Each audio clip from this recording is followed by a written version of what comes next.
Howdy folks. So I was just looking at this DVR station and I was just about to take it apart just because I wanted to see inside of it, and I thought, well, might as well turn the camera on for this. This thing cost, I think, about $100 when it was new. So they wanted $100 for this DVR station. And I always wondered what was really inside this.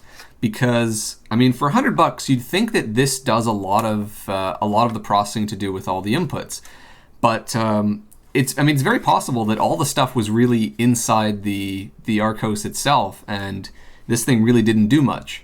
And it was pretty much just a piece of plastic with some ports on the back. So I thought I'd just settle that once and for all what you really did pay for, and see how they did some of the construction inside of this. So all I've done so far is just remove the screws. So it sort of starts to fall apart like that. And on the bottom here, they've got some plastic squares. It's just an extrusion to hold the board up, obviously. It's ABS plastic, and this is the interesting little lever mechanism. So you can see they've just got a spring there that stretches up, and they've just heat staked that metal plate down into the casing. So it works. But really what we're interested in is this.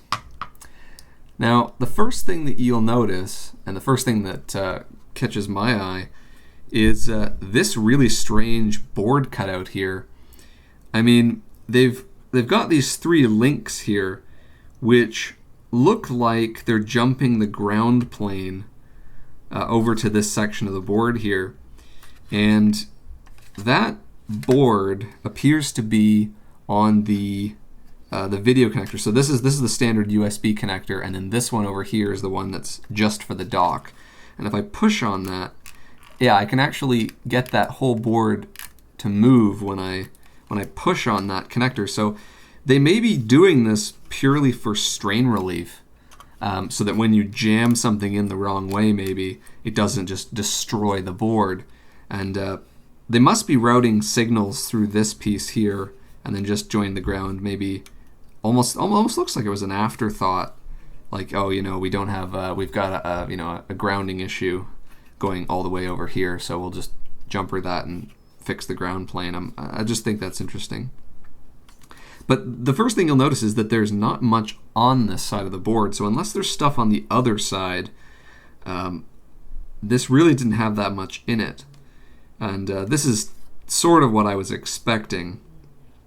So how am I going to get this? There's no screws on this that hold it on.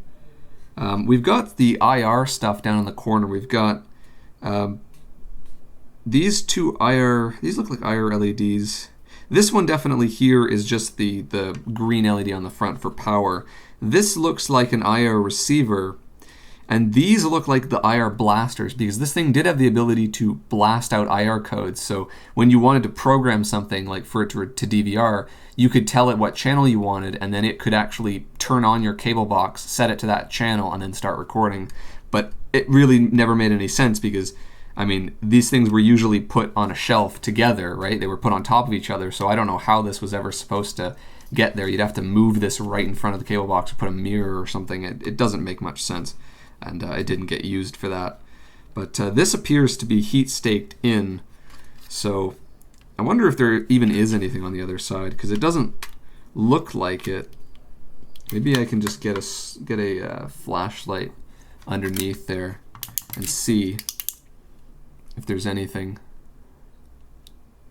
No, there's absolutely nothing but the two connectors on the other side. So it's purely single-sided. So I'm not going to remove it any further than this. Really not necessary.